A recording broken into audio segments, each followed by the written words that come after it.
Shalom, salam sejahtera buat kita semua. Dan saya senang sekali ada di tengah-tengah dari jemaat Tuhan yang digembalakan oleh Pak Petrus. Dan saya juga ada Pak Iwan ya di tengah-tengah kita. Dan saya meyakini sekali bahwa Tuhan selalu memberikan kita kasih karunia dan kesejahteraan yang secara limpah di tengah-tengah kita. Amin. Ya, dan saya bersuka cita sekali. Saya sampaikan salam dari jemaat kami yang ada di Tuhan yang ada dipercayakan kepada kami di Jakarta, yakni Abba Love Ministry. Dan saya ada di tengah-tengah dari Bapak Ibu semua. Sekali lagi saya percaya sebuah kesempatan dan kehormatan juga untuk ada di tengah-tengah Bapak Ibu semua. Nama lengkap saya tadi sudah diperkenalkan, yaitu Seno Wijaya, ya. Dan saya bersama dengan keluarga ya ada di kota ini. Tapi mohon maaf karena istri dan anak-anak juga sudah dari pagi ya, dan mereka juga perlu mengambil waktu sejenak. Jadi saya sendirian memang yang ada di tempat ini. Semoga nanti ada kesempatan yang lain. Amen. Ya, dan saya sudah tentunya kami sudah menikah kurang lebih hampir 16 tahun. Ya, kalau melihat wajah saya memang wajah pakai hemat. Ya, wajah irit, umur agak boros. Ya, ini sudah beberapa hari Bapak ya. Kita cuma berbeda ya lumayan juga, tapi juga nggak terlalu jauh sekali. Ya. Tapi memang penampilan memang berbeda sekali. Ya, dan anak saya ada 3, ya paling besar berusia 13 tahun, kedua 11 tahun, yang ketiga 7 tahun. Jadi 2 putra, 1 putri. Yang pertama itu sudah lebih tinggi, lebih berat, lebih besar daripada saya. Dan kami mengembalakan jemaat. Ya, saya sendiri tidak hanya sendirian tentunya di Abba Love. Ya, saya kenal dengan Pak Idileo dalam pelayanan di Pria Sejati, kemudian juga dengan Pak Sofyan ya sebagai juga yang founding fathers juga ya di tengah-tengah pelayanan di Abba Love, dan juga ada salah satu penatua yang impor dari Australia justru, ya Pak Jeff Hammond. Selalu kenal dengan Pak Jeff, ya dalam bahasa Inggrisnya Jeff Hammond, bahasa Indonesianya Joko Harmono. Ya, itu panggilan diberikan oleh Pak Arifin kepada beliau. Dan saya adalah generasi kedua, karena lahir baru sejak tahun 1984. Ya, saya menyelesaikan SMA saya tahun 86. Jadi saya kuliah itu 86. Ya, jadi kurang lebih bisa kira-kira usia berapa sekarang? Ya, saya sudah join the Fortis Plus. Ya, dan selain tentunya kami melayani jemaat Abba Love yang ada di Jakarta, kami juga banyak sekali punya hati dan kerinduan untuk menjangkau juga lewat berbagai jenis pelayanan. Yang tentunya Bapak Ibu kenal dengan pelayanan Pria Sejati, Wanita Bijak, pelayanan Moment of Unity, pelayanan keluarga, kemudian juga pelayanan Gendy Sport, ya pelayanan sport pada anak-anak muda, dan juga kami masuk ke dalam dunia media, yaitu penerbitan tentang buku metanoia.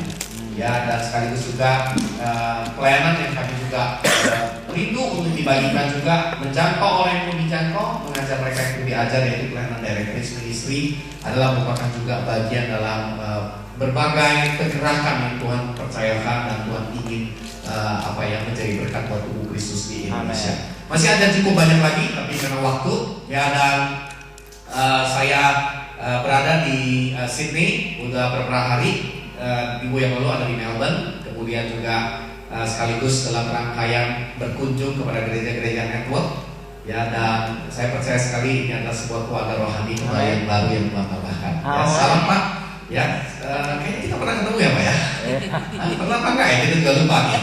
Ya, oke. Tapi wajahnya udah familiar banget. Memang seperti dalam Tuhan ya Pak ya. Oke, dan hari ini saya mau menyampaikan firman Tuhan bersama-sama dengan Bapak Ibu semua, membuka di dalam Efesus pasal 3 ayat yang ke-20. Saya percaya sekali bahwa ini adalah ayat atau sebuah topik yang seringkali sudah kita dengar dan sudah kita seringkali baca. Tetapi hari ini saya ingin mengajak kita semua bersama-sama, kita mau mendapatkan pencerahan dan juga pesan dari Tuhan buat kita semua. Di dalam Efesus pasal 3 ayat yang ke-20, kalau kita sudah temukan, katakan bersama saya, amin. Oke, mari kita baca bersama-sama. Bagi Dialah yang dapat melakukan jauh lebih banyak daripada apa yang kita doakan atau pikirkan, seperti yang ternyata dari kuasa yang bekerja tentang saudara di dalam kita. Saudara, ini adalah firman yang diajarkan kepada saudara dan saya Tuhan berkata dia sanggup melakukan jauh lebih banyak. Dari apa? Mari kita katakan, dari apa yang saya doakan. Bapak itu lagi doa apa? Tuhan akan menjawab jauh lebih banyak. Apa yang Bapak Ibu sedang pikirkan? Lagi mikir apa? Tuhan berkata dia akan melakukan jauh lebih banyak lagi. Berapa banyak Bapak Ibu yang mau memiliki kehidupan dijawab oleh Tuhan jauh lebih banyak lagi? Semua kita pasti mau. Banyak orang-orang Kristen berhenti hanya di dalam ayat ini. Makanya mereka suka kasih titik. Padahal ayat ini belum berhenti, masih ada kata koma. Makanya hidup ini penuh dengan koma dan koma. Ya, tapi kalau mau mati jangan pakai koma, mahal. Titik aja langsung. Ya, hidup ini saudara ada sela demi sela. Kalau kita belajar dalam kitab Mazmur, ada perhentian demi perhentian, ada interupsi dari Tuhan, ada yang dinamakan jeda demi jeda. Maka saudara, di dalam ayat ini dikatakan, ternyata semua ini kita akan dapatkan, yaitu apa? Ada kata komanya. Nah, koma ini bicara apa? Syaratnya. Ingat baik-baik, keselamatan adalah tanpa syarat. Tetapi janji Tuhan yang dikatakan dari ayat ini harus dengan syarat. Amin. Keselamatan itu gak perlu pakai syarat. Tapi kalau mau terima janji Tuhan, mau dinubuatkan 100 kali, mau dikasih pesan profetik 1000 kali, mau ditumpang tangan sama pendeta, bagus banget saudara. Tapi gak cukup, harus ada syaratnya. Saudara dinubuatkan akan menjadi orang berhasil, tapi harus ada syaratnya. Syaratnya apa? Ya kerja yang sungguh-sungguh. Itu syaratnya, ya kan? Ya. Sebab itu saudara, dari ayat ini kita bisa temukan ada syaratnya, yaitu apa? Seperti yang ternyata dari apa? Kuasa yang bekerja di dalam kita. Nah, ada kuasa yang bekerja di dalam kita. Ini syaratnya. Di dalam bahasa Inggrisnya kata seperti dituliskan dalam kata according, yaitu apa? Berdasarkan, bergantung dari apa? Kuasa yang bekerja di dalam kita. Makanya saya percaya sekali hari ini kalau kita mau menerima janji Tuhan, kita harus mengizinkan ada kuasa Tuhan yang bekerja di dalam kita. Nah, kalau mau membaca ayat harus baca satu konteks. Ya, hari ini saya mau ajak kita lihat, mari kita lihat ya di slide berikut. Pada ayat yang ke-16 ya, sampai pada ayat yang ke-19 kita akan menemukan kuasa apa yang mesti bekerja di dalam kita. Nah, perhatikan baik-baik Bapak Ibu semua. Ini adalah doa dari siapa? Di dalam ayat ini dari ayat 16 sampai ayat 20 ini doanya siapa? Doa Rasul Paulus. Saya mau tanya, kalau doa ditulis di dalam Alkitab penting atau tidak penting? Penting. Di dalam Alkitab kita bisa menemukan doa yang begitu penting yang Yesus ajarkan, namanya doa apa? Bapa kami. Kenapa kita mesti mengerti bukan hanya sekedar menghafal doa Bapa kami, tapi kita mesti menghayati prinsip-prinsip doa Bapa kami, karena doa Bapa kami itu doa yang holistik. Kenapa saya sebut holistik? Karena doa Bapa kami menjawab kebutuhan yang paling pertama, kebutuhan jasmani. Yaitu apa? Berikanlah kepada kami makanan kami yang secukupnya. Itu bicara jasmani. Tapi kira cukup hanya jasmani, Tuhan juga mau kita mengalami dijawab kebutuhan jiwani. Yaitu apa? Ampunilah kami seperti kami juga mengampuni orang yang bersalah kepada kami. Kata pengampunan ternyata begitu penting saudara di dalam Alkitab.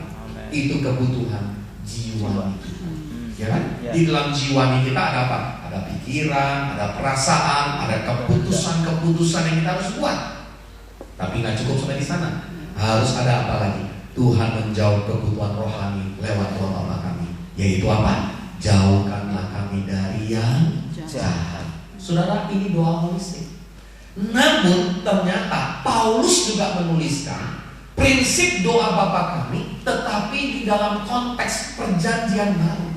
Yaitu apa? Sesudah Yesus mati, kemudian dibangkitkan, lalu dia memberikan peremaan kepada para rasul-rasul, maka Paulus melanjutkan, ya, yaitu apa? Membuat aplikasi yang lebih praktis. Bagaimana kita bisa menerapkan doa Bapa Kami tersebut di dalam kehidupan bergereja pada hari ini? Nah, mari kita lihat. Coba kita perhatikan Efesus pasal 3 ayat 20 dikatakan apa? Tuhan akan menjawab, melakukan jauh lebih banyak daripada apa yang kau doakan dan yang kau pikirkan. Seperti ternyata bergantung berdasarkan dari kuasa yang bekerja di dalam dirimu. Nah, kuasa apa yang bekerja dalam dirimu? Coba lihat semuanya. Kuasa apa? Banyak orang bilang, Pak, kuasa kepenuhan Roh Kudus. Benar kan? Benar juga. Kuasa apa lagi? Kuasa doa. Oh, ada benar juga. Kuasa pujian penyembahan. Bagus juga. Kuasa apa lagi? Berbagai jenis kuasa kita bicarakan di dalam konteks ini. Tetapi menurut ayat ini, coba kita perhatikan ayat 19b. Ya, kalau saudara mau membaca ayat firman, selalu belajar apa saudara? Konteks. Ya, ada apa? Ada sebab, ada akibat. Ada syarat, maka ada hasilnya. Nah, ternyata kuasa yang bekerja di dalam kita dikatakan pada ayat yang ke-19b. Saya bacakan kepada Bapak Ibu semua. Aku berdoa supaya, tunjuk sebelahnya, kamu dipenuhi di dalam seluruh kepenuhan Allah. Wow.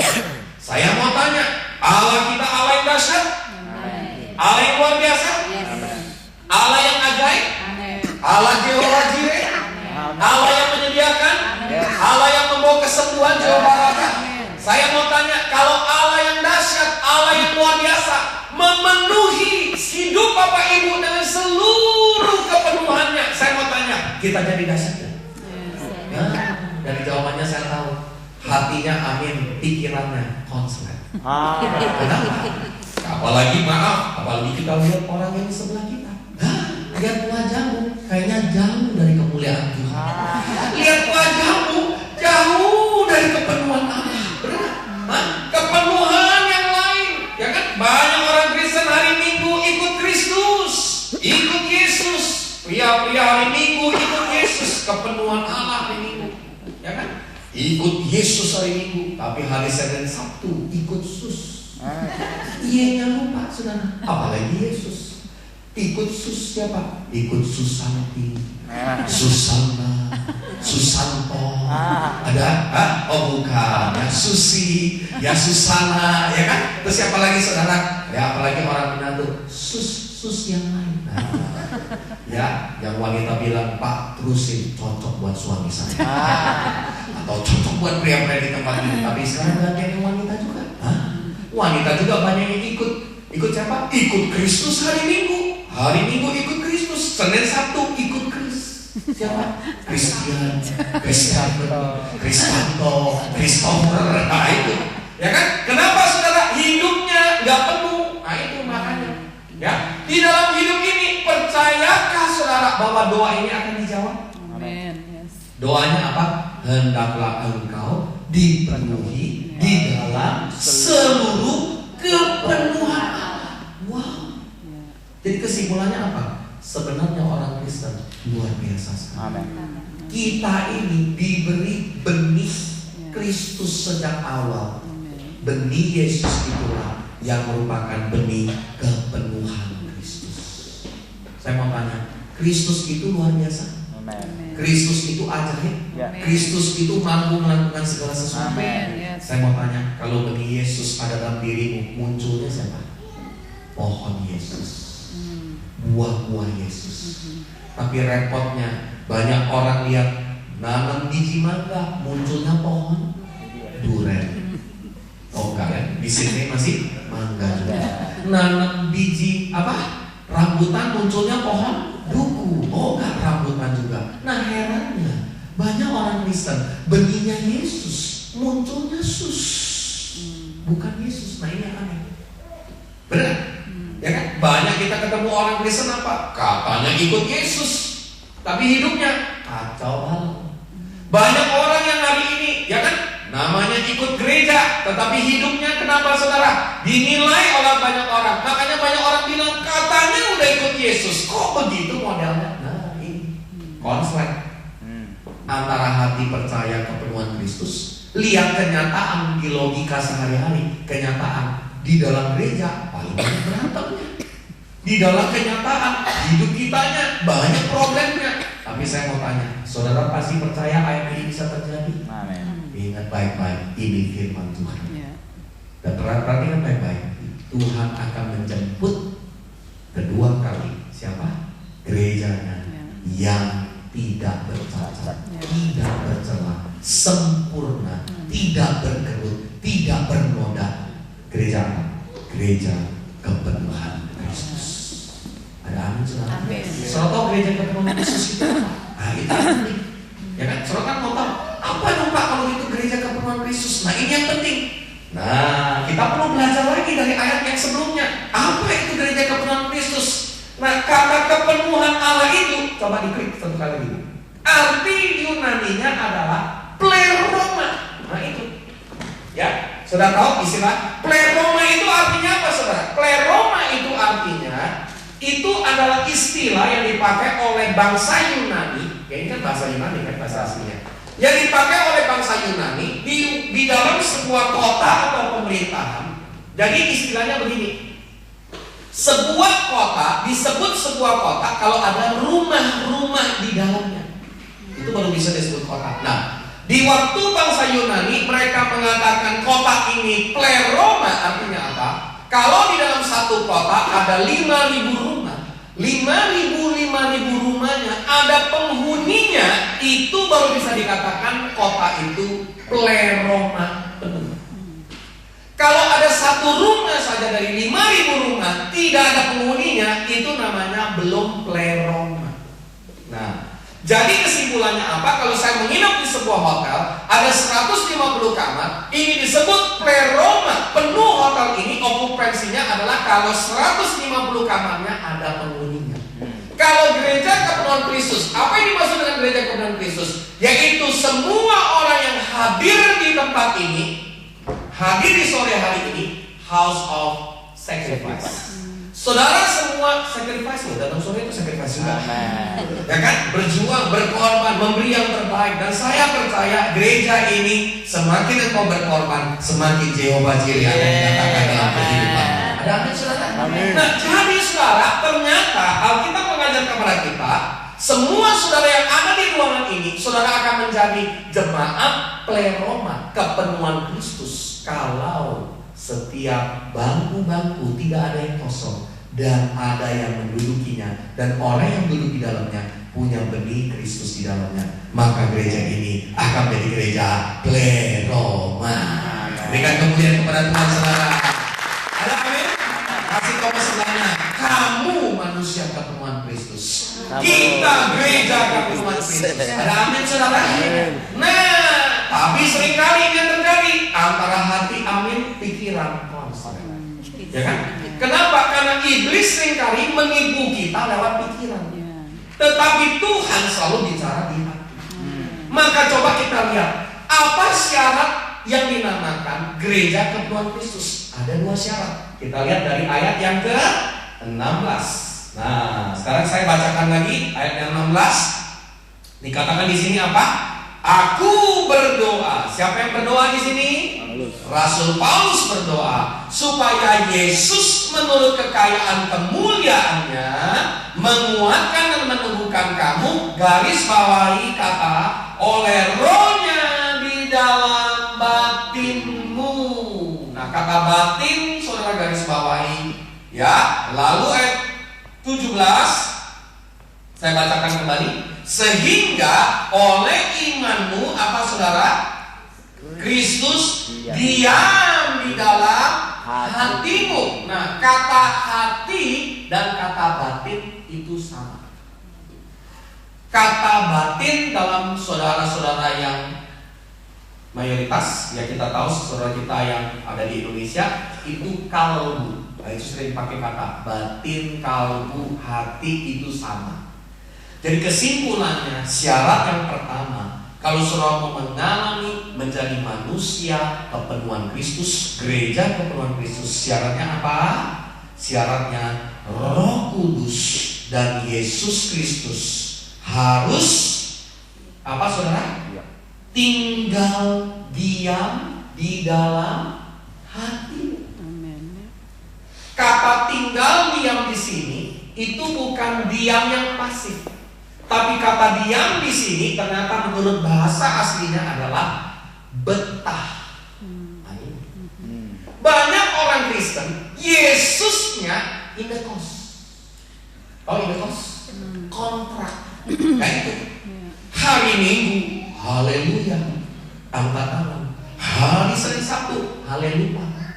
Ya kan kenapa? Lupa semua ya sudah dikorbanin.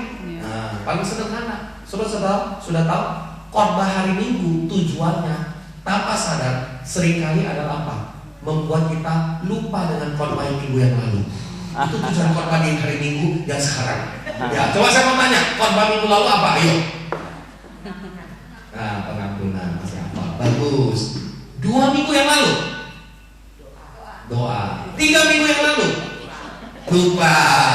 Itu ya tujuannya apa? Khotbah itu sebenarnya tujuannya apa? Membuat saudara lupa dengan khotbah sebelumnya. Itu tujuannya. Ya kan makanya saudara mesti mencatat. Ya kan belajar catat saudara. Ya kan supaya kita tidak lupa. Nah di dalam ayat ini saudara dikatakan apa? Kristus atau Roh Kudus mau tinggal betah di dalam batin dan hatimu. Saudara rindu Yesus tinggal betah di dalam hatimu. Banyak anak-anak muda tinggal di dalam keluarganya tapi belum tentu betah di dalam keluarganya. Banyak orang diam dan berada di gereja tapi belum tentu betah di gereja itu. Ya? Nah kata betah itu penting. Betah itu artinya apa? Dia senang di dalamnya, dia rindu di dalamnya, dia akan bekerja beroperasi, bahkan mengekspresikan dirinya di dalam lokasi itu. Nah itu maksudnya.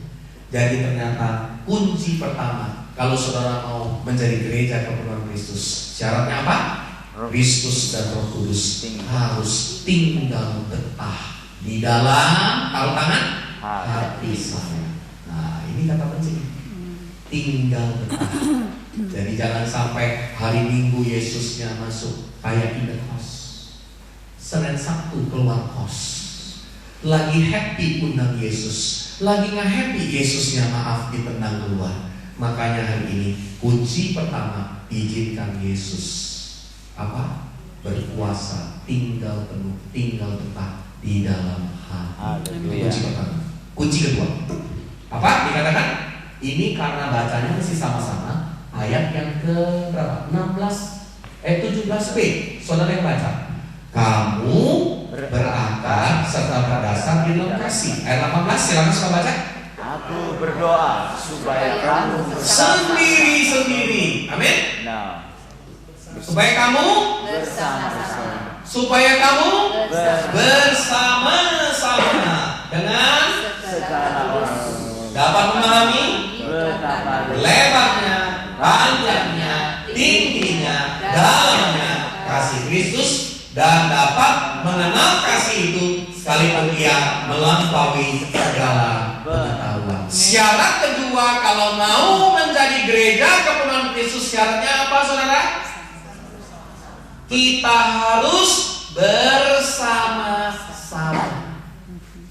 Bersama-sama apa? Mempraktekkan saling mengasihi. Nah ini kuncinya. Dunia mengenal saudara dan saya adalah murid-murid Yesus. Yohanes 13 ayat 34-35 berkata adalah jikalau engkau banyak pelayanan. Ada amin? Amin. Nah itu masih ketinggalan di tempat tidur saudara. Ya, dunia mengenal saudara adalah orang Kristen. Kalau dalam Yohanes 13 ayat 34-35 dikatakan jikalau engkau saling mengasihi. Bukan karena banyak pelayanan. Pelayanan adalah ekspresi. Ya kan? Dunia mengenal kita orang Kristen, murid-murid Yesus kalau kita saling mengasihi. Jadi ternyata kunci kedua kalau kita mau mengalami yang dinamakan gereja kepenuhan Kristus, syaratnya apa? Syaratnya adalah belajar mempraktekkan saling mengasihi. Makanya saudara, kenapa gereja sering banyak perselisihan, banyak perseteruan, banyak gesekan. Bagus. Saya selalu berkata, kalau ada banyak orang bilang, Pak, kenapa ya di gereja kok banyak berantem? Bagus. Saya mau tanya, berapa banyak sekarang yang mau jadi orang yang sabar? Angkat tangan. Semua jadi orang sabar? Oh, nggak angkat tangan jadi darah tinggi semua. Coba siapa yang mau sabar? Puji Tuhan. Segera dijawab Tuhan. Segera. Sabar itu kan adalah bagian dalam kasih. Kasih adalah sabar. 1 Korintus 13. Pulang dari tempat ini, saudara akan diizinkan ketemu orang, peristiwa-peristiwa, kejadian yang bikin saudara kurang sabar. Nah, itu tandanya apa? Saudara baru sabar. Makanya saya selalu berkata, kapan sih gereja bisa memperlihatkan kasih? Di saat kita mengalami konflik. Kapan suami istri bisa saling mengasihi? Di saat kita berbeda pandangan, kita berbeda gaya, berbeda tipe. Justru jangan takut sama konflik. Ada amin, saudara? Banyak orang berkata, waduh Pak, masa di gereja kita bisa begini? Justru bagus. Gereja mengalami banyak gesekan, banyak besi menajamkan besi, manusia menajamkan sesamanya. Yaitu apa saudara? Kita semua harus bergesekan. Karena kenapa? Karena saudara adalah batu-batu yang hidup yang mau dipakai untuk pembangunan rumah Tuhan. Yang namanya bangun rumah Tuhan gak mungkin hanya kotak-kotak begini terus. Namanya rumah Tuhan, saudara, modelnya beda-beda, benar? Ya, mau bangun rumah Tuhan kan harus rapi dong. Tapi maaf, model saudara seperti ini gak sebelumnya? Oh, saudara sudah lihat wajah sebelahnya. Kayaknya nggak mungkin model ini terlalu halus. Model suami saya, waduh, oncolannya banyak banget. Waduh, yang suami bilang model istri saya dulu mendambakan makhluk yang halus. Ternyata 6 bulan menikah jadi makhluk halus. Kenapa bisa menggigit, mencakar? Ya kan, waduh, yang pria, yang wanita juga mendambakan pria maco. 6 bulan ternyata ngaco juga. Ya ini, ya kan? Nah, caranya gimana kalau mau jadi bangun rumah Tuhan? Batunya mesti dipapak, diasah. Makanya jangan takut. Suruh mau cari gereja yang sempurna, nggak ada. Gereja banyak problemnya, banyak. Tapi jangan pernah saudara lari. Saudara harus belajar setia. Ada amin? Amin. Ya, ada orang kan cari gereja yang sempurna. Dia masuk gereja ini. Nggak cocok, gembalanya galak banget. Kalau wajahnya di depan, kayaknya saya nggak sejahtera. Dia keluar cari gereja lain. Dapat gembalanya, benar-benar sejahtera. Tapi pindah lagi, kenapa? Wakil gembalanya galak juga. Ya kan? Ternyata dia pindah lagi cari gereja apa? Ternyata dapat lagi gembalanya baik, wakil gembala baik. Ternyata pekerjaannya galak. Sampai terakhir dia dapat gembala baik, wakil gembala baik, pekerja baik. Terakhir dia masuk. Gara-gara dia masuk gereja itu jadi kacau, saudara. Ya kan, kenapa saudara? Karena gak ada gereja yang sempurna. Ada amin? Semua ada kekurangannya. Justru dari kekurangan kita belajar mempraktekkan kasih. Kasih itu apa? Sabar menanggung segala sesuatu, menutupi segala sesuatu, berharap kepada segala sesuatu, percaya kepada segala sesuatu. Ada amin, saudara? Jadi gereja Tuhan Kristus itu gereja apa, saudara? Gereja yang mempraktekkan saling mengasihi. Nah, 2 hal ini adalah syarat menjadi gereja kepenuhan Kristus menurut doa dari Rasul Paulus. Saudara rindu jadi gereja kepenuhan Kristus? Nah, sekarang saya cuma mau tambahkan yang poin pertama saja. Yang poin pertama aja. Poin pertamanya kalau digali aja, dieksplorasi dalam banget, saudara. Ya, kenapa 2 enggak? Karena supaya diundang khotbah lagi. Hanya bercanda, Pak. Ya, oke. Jadi kunci yang pertama ini apa, saudara? Nah, Kristus mau tinggal betah di dalam hatimu. Nah, saya mau tanya, di dalam Alkitab, saudara pernah baca ayat berkata, tidak tahukah engkau adalah rumah Tuhan. Saya mau tanya, rumah Tuhan itu ada di mana? Di hati kita. Benar? Ya kan? Satu hari fisik kita kan tidak mewarisi kekekalan kan, mati kan, tubuh kita kan hancur. Benar? Tapi yang mewarisi sampai kerajaan surga, kekekalan nanti apa? Roh kita. Ada di mana? Di hati kita. Nah, sekarang saya mau tanya, saudara pernah baca ayatnya yang berkata demikian? Di waktu sebuah ruangan rumah bersih teratur, semua tersapu, tapi tidak ada penghuni di dalamnya. Apa yang terjadi? Setan bawa berapa? 7 anggota komsel. Bikin komsel di rumah itu. Makanya ya kalau hatinya nggak ada Yesus, yang datang yang lain. Makanya dibilang apa? Keadaan orang itu lebih buruk lagi daripada yang semula. Makanya semua perhatikan, orang kalau belum kenal Yesus bikin dosa, parah nggak parah. Tapi yang udah jatuh, yang udah kenal Yesus bikin dosa, biasanya lebih parah lagi. Itu di mana-mana. Ya, kita semua pernah dalam proses-proses padang gurun seperti itu. Tapi saya mau beritahu, sekali Tuhan sudah menentukan, Dia tidak pernah gagal menepati janji. Ada amin saudara? Dia selalu memberikan kesempatan kepada kita, karena pengampunannya selalu diberikan buat saudara. Ada amin? Ya, jadi saudara, kita belajar apa? Nah, ternyata hati itu seperti rumah. Yesus berkata, engkau tidak tahukah engkau bahwa engkau adalah rumah Tuhan, baik Tuhan.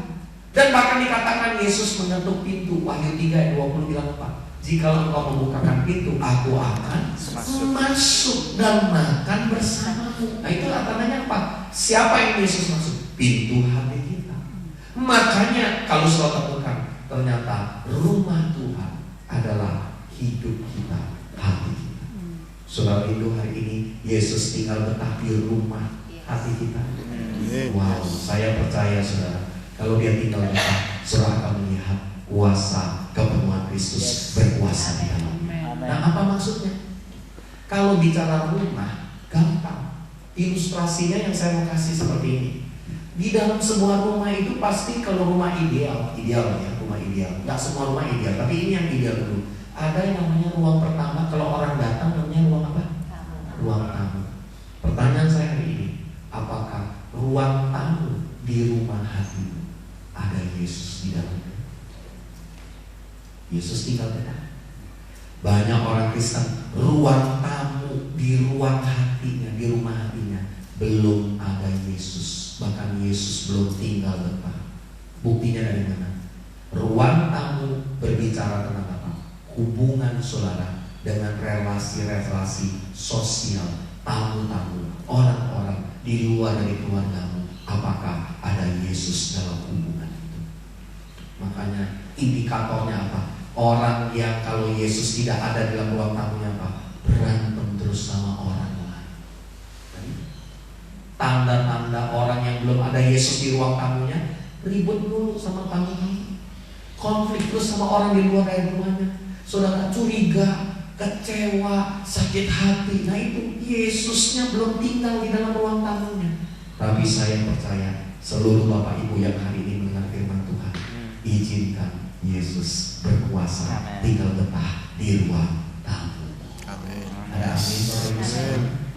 Ruang kedua, ini ruang. Ada yang bilang, Pak, ruang tamu saya udah ada Yesus. Makanya saya percaya nanti satu hari waktu orang bertamu, orang datang ketemu di ruang hati, mereka akan bilang, kami melihat Yesus di ruang tamu ini. Saya rindu Tuhan rindu ini kita alami dalam hidup kita. Tapi ada ruang kedua lagi. Ruang apa saudara dalam rumah? Ruang makan, ruang dapur. Nah ini Yesus ada di dalamnya nggak? Di ruang makan. Saya mau tanya, ruang makan, ruang dapur itu ruang apa sebenarnya saudara? Ruang apa? Ayo, ruang selera makan. Benar? Nafsu makan, kehendak kita. Nah itu. Saudara masih ingat yang ayatnya berkata, Yesus waktu diminta makan, Yesus bilang apa? Makananku bukanlah dari manusia, makananku adalah melakukan kehendak Bapa yang mengutus aku. Jadi ternyata makanan di dalam ruang makan dan ruang dapur ini bicara tentang apa? Ego, kehendak diri sendiri. Ruang makan bicara apa? Selera kita. Banyak keluarga konflik, di gereja kita punya masalah, di dalam bekerja kita punya problem. Kenapa? Masing-masing punya selera sendiri-sendiri. Benar? Hah? Gereja aja ke seleranya loh. Ada yang seleranya sukanya present musik terus. Jangan namanya selera saudara. Ya kan ada yang seleranya apa? Ngajar terus. Nah ini selera. Makanya kalau kita memaksakan selera kita punya kehendak selera sendiri, susah. Ya, ujungnya apa? Konflik. Suami istri, kalau engkau punya selera, ya kan? Selera ini, nah ini ada kisah lucu saudara. Ada suami, dia kalau tidur nggak bisa tidur kalau lampunya terang. Nah ini, ya kalau lampunya terang dia bisa tidur. Tapi istrinya terbalik, justru kalau nggak lampu terang dia nggak bisa tidur. Nah bingung kan? Konsultasi sama gembala. Pak, gimana dong caranya? Gembalanya berhikmat. Udahlah, lampu rumah berapa watt? 100 watt. Beli aja 50 watt. Ya kan, tidak terlalu terang, tidak terlalu gelap. 1 minggu kemudian lapor lagi jemaatnya, Pak, lebih nggak bisa tidur, kenapa? Kurang terang. Satu lagi, nggak gelap sama sekali. Nah, caranya gimana? Masing-masing kalau memasakkan seleranya nggak akan pernah ketemu. Caranya gimana? Belajarlah dari orang yang lemah lembut. Yesus bilang apa? Belajarlah kepadaku karena aku lemah lembut dan rendah hati. Nah, lemah lembut itu definisinya apa? Lemah lembut adalah bukan lemah gemulai. Banyak orang lemah gemulai, tapi hatinya, ada wajah orang tampilan, maaf ya, tampilan rainbow, hati baby. Ya kan? Ya kan? Tapi ada orang tampilan Hello Kitty, tapi dalamnya rainbow. Wah, itu susah juga. Ya jadi ternyata bukan bicara penampilan, bicara hati saudara. Nah caranya gimana menyelesaikan masalah ini? Caranya adalah suami yang mau tidur dengan apa? Ya, istri yang mau tidur dengan lampu terang menyerahkan hak untuk tidur dengan lampu terang. Suami yang mau tidur dengan lampu gelap menyerahkan hak untuk tidur dengan lampu terang. Jadi artinya apa? Mau gelap, mau terang, tidak ada masalah. Kenapa? Masing-masing sudah menyerahkan hak. Ada amin. Saudara sudah tahu satu-satunya hak orang Kristen? Orang Kristen punya hak loh. Mau tahu haknya orang Kristen? Satu, menyerahkan hak. Nah itu. Nah itu saudara, itu hak kita. Haknya orang Kristen apa? Menyerahkan hak. Makin engkau menyerahkan nyawamu, makin engkau mau peroleh kembali. Makin engkau pertahankan, makin kehilangan semuanya. Ya, di dalam Alkitab ini prinsip kita belajar. Dalam gereja, pengembalakan 20.000 jemaat di Abalos di Jakarta, gak gampang saudara. Namanya menyerahkan, menyerahkan hak kita, ya kan? Tapi saya sudah membuktikan, makin kita berserah, makin Tuhan kasih. Makin kita tahan, makin hilang. Ya. Makanya saudara hari ini jangan bicara melulu tentang selera masing-masing. Tapi hari ini kita berkata, saya tidak lagi mau memaksakan kehendak saya buat istri. Istri berkata, saya tidak lagi mau memaksakan kehendak saya buat suami, selera saya. Tapi biarlah kehendak Bapa di surga yang terjadi. Amin. Saudara masih ingat doa Bapa kami? Datanglah kerajaanmu di bumi seperti surga. Apa?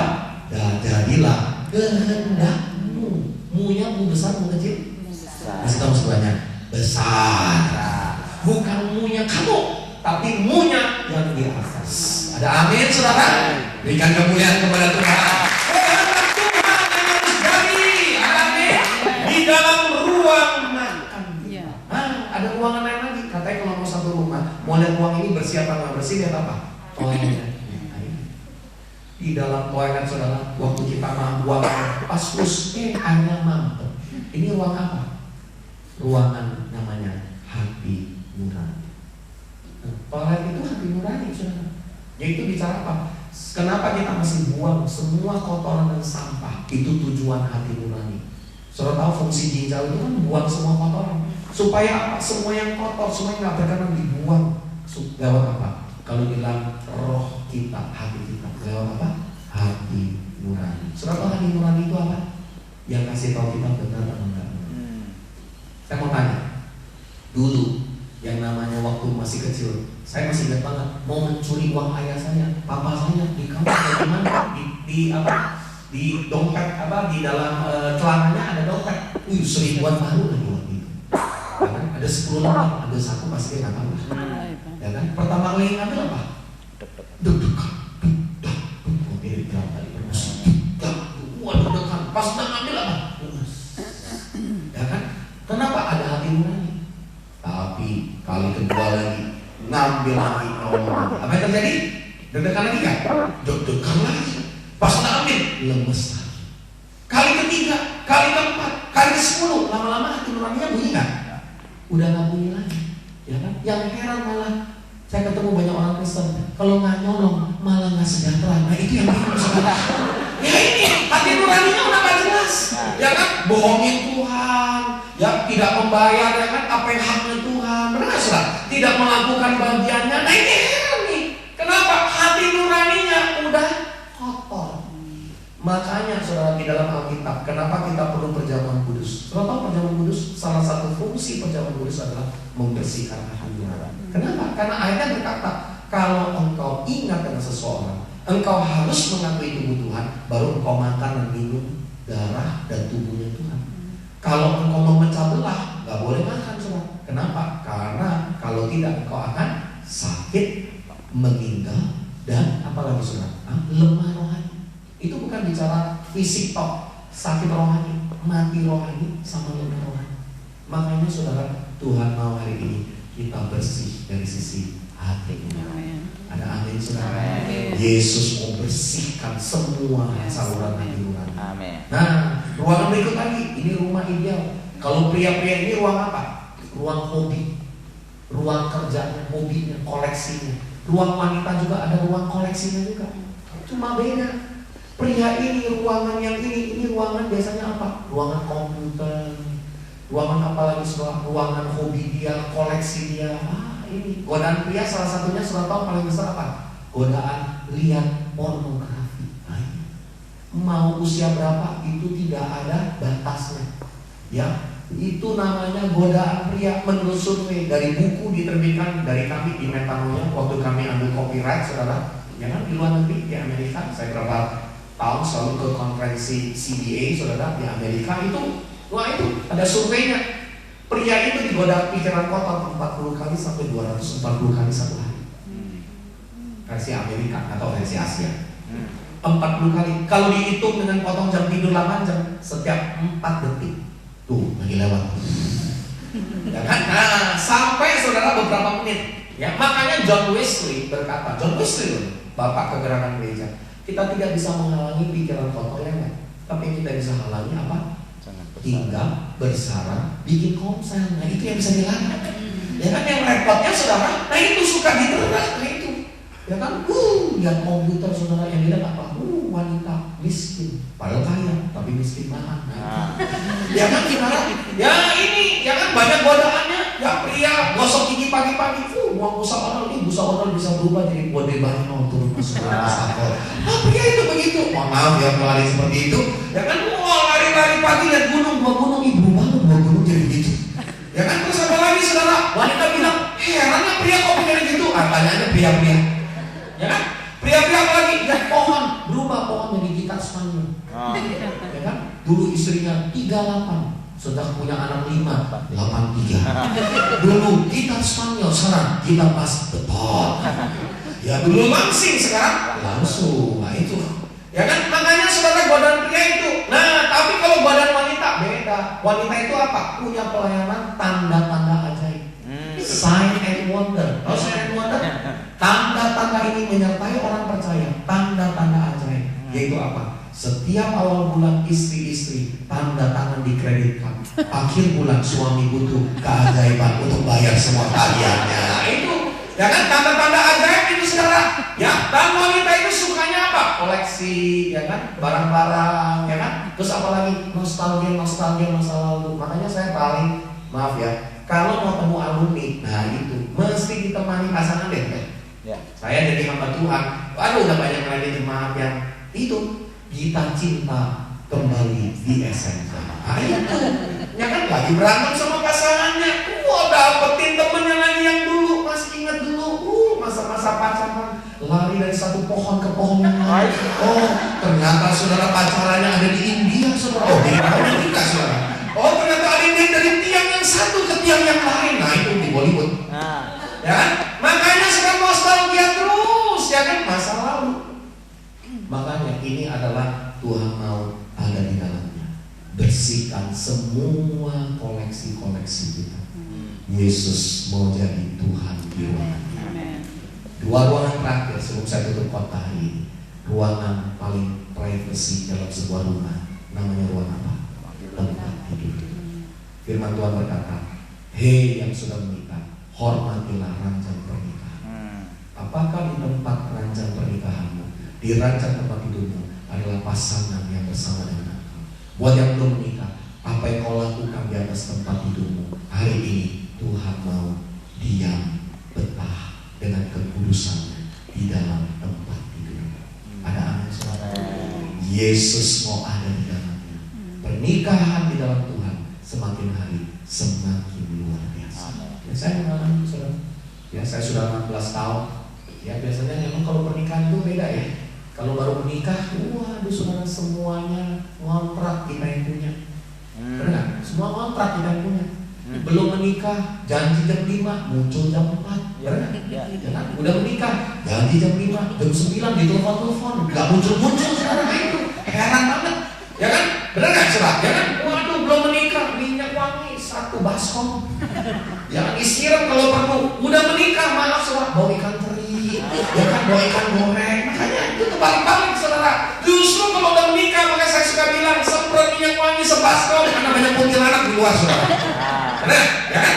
Kalau belum menikah, nggak apa-apa, apa adanya aja. Yang menikah kan bukan karena minyak wangi, ya kan? Menikah karena apa adanya kamu, ya kan? Dulu kalau lagi pacaran semua tuh lihat batu, ditendang tuh batu menghalangi. Tapi sekarang nggak bisa punya mata, nggak bisa lihat sendiri. Nah itu, ya kan? Udah menikah apa menikah memang beda banget. Tapi saya percaya kalau ada Yesus di dalamnya, pernikahan kita semakin luar biasa. Ada amin saudara? Nah, tapi ada ruangan, ternyata ini ruang CPU. Ya, kalau komputer ini diamnya dari semua ruangan-ruangan lain. Nah, ruangan ini ruangan yang kita taruh barang-barang udah lama. Ada kecoa di dalamnya, ada cicak kering, ada tikus mati, udah bau saudara, namanya gudang. Gudang ini penting banget. Saudara tahu gudang itu apa? Gudang itu adalah memori-memori, trauma-trauma, kejadian-kejadian, luka-luka masa lalu, tapi nggak pernah diberesin, dibawa jadi gudang. Menikah, pasangannya bawa gudang juga. Alhasil apa? Masuklah dalam rumah tangga yang bawa 2 jenis gudang. Gudang ini kalau nggak pernah ada Yesus yang masuk ke dalamnya, ngebersihin gudang memori saudara, jadinya apa? Ribut terus. Kenapa? Siapa saudara hari ini adalah gudang masa lalu saudara. Apa yang saudara lakukan hari ini adalah berdasarkan dari pengalaman-pengalaman, kejadian-kejadian masa lalu yang bikin saudara seperti hari ini. Contoh, saya lahir dari keluarga Sumatera, Palembang. Istri saya Tionghoa Jawa. Nah itu beda banget dari Kediri. Saya lahir di Palembang, tapi kentalnya ke Medan. Ya kan? Makanya apa? Beda banget. Kalau keluarga besar saya dulu buah-buah. Kalau istri saya dekat banget sama keluarga. Ya kan? Terus kalau kami, ya kan? Ukurannya apa? Apa-apa ukurannya belum punya uang. Aduh makan apa hari ini? Udah punya uang lain. Makan di mana ya? Makin banyak uang. Makan siapa ya?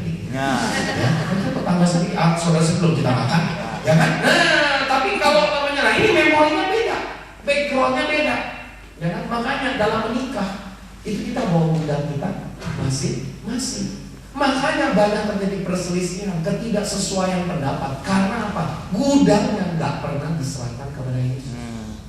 Yesus mau tinggal betah di gudang hati kita. Dia mau bersihin semua memori. Dia mau bersihin semua luka-luka, trauma-trauma, kejadian yang menyakitkan. Dia mau menyembuhkan kita. Saudara tahu?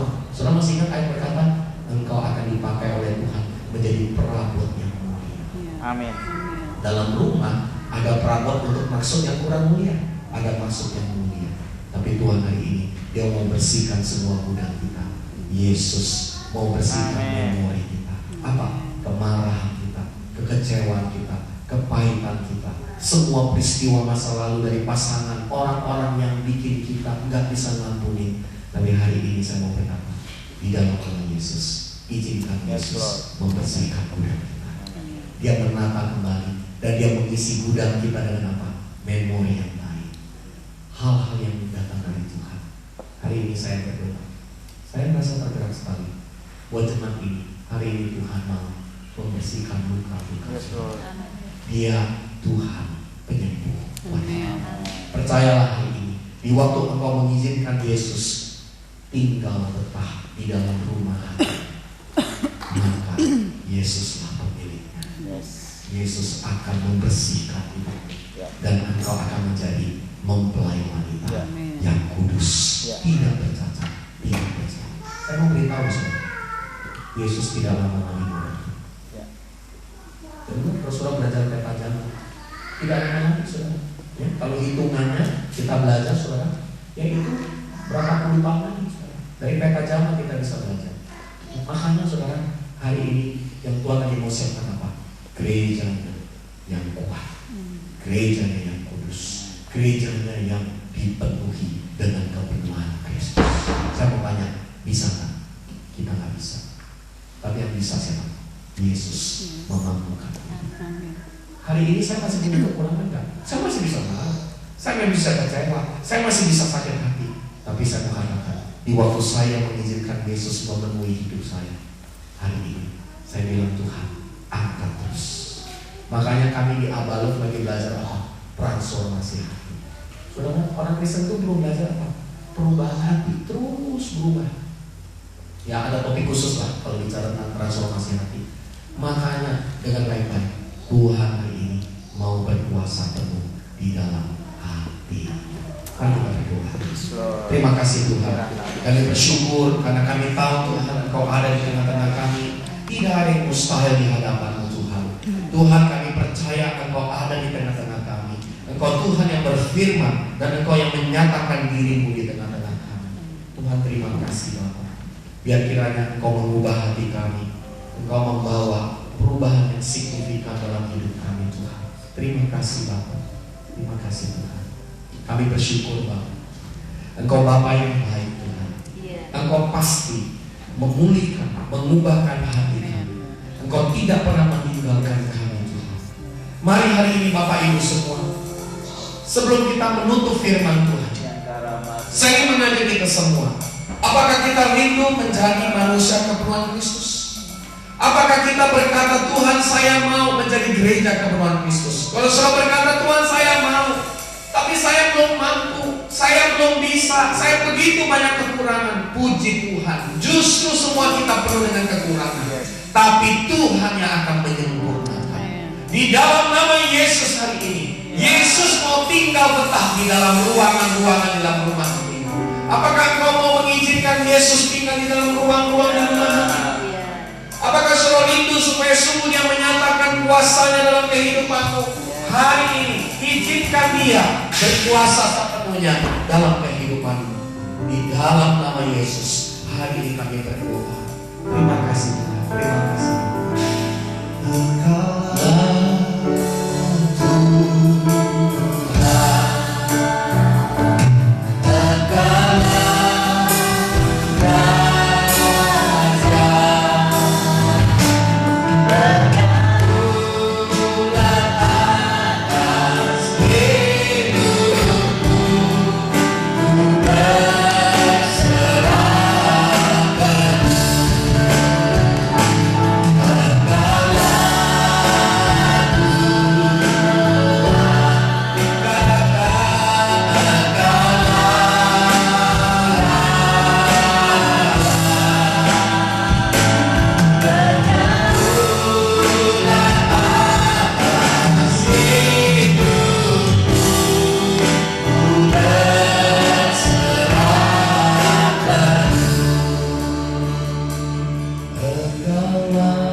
Karena sesungguhnya Tuhan berkata, Aku akan memakai engkau menjadi gereja yang menyembuhkan. Karena ada banyak pengalaman-pengalaman di masa lalu. Engkau mengalami begitu banyak luka, trauma, dan pengalaman-pengalaman yang menyakitkan dan mengecewakan di masa lalu.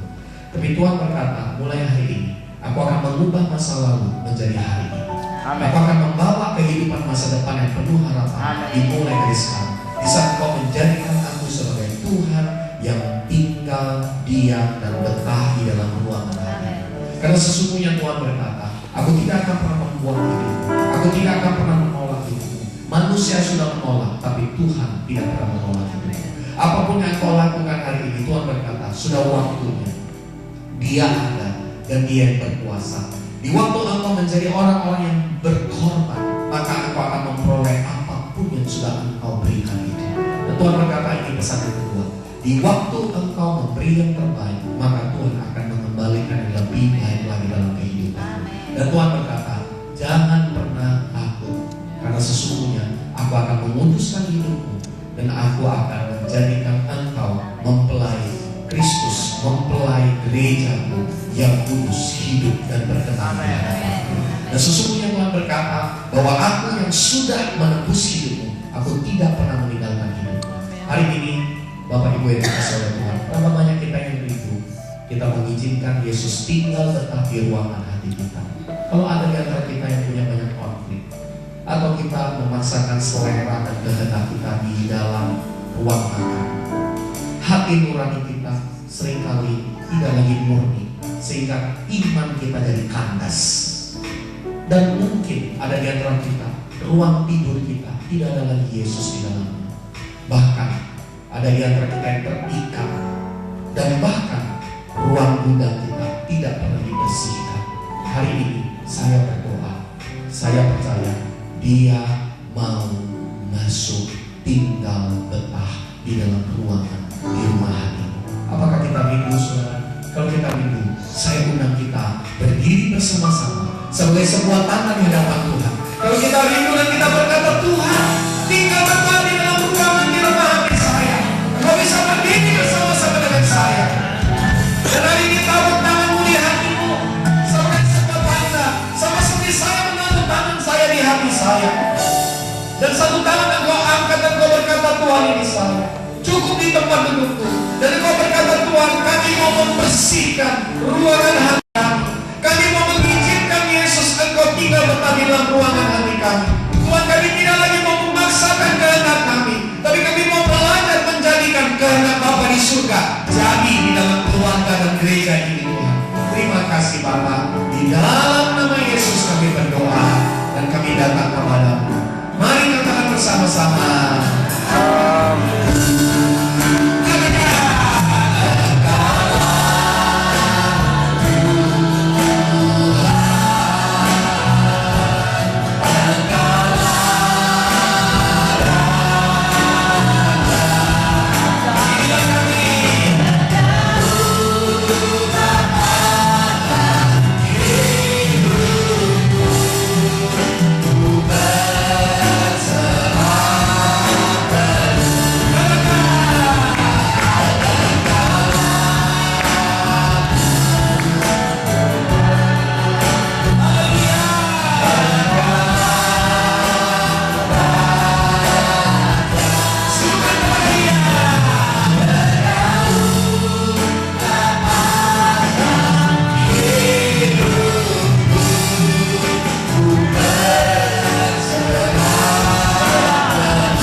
Kami menjadi manusia kepenuhan Kristus, gereja kepenuhan Kristus, fullness of Christ, kepenuhan Kristus ada di dalam hidup kami.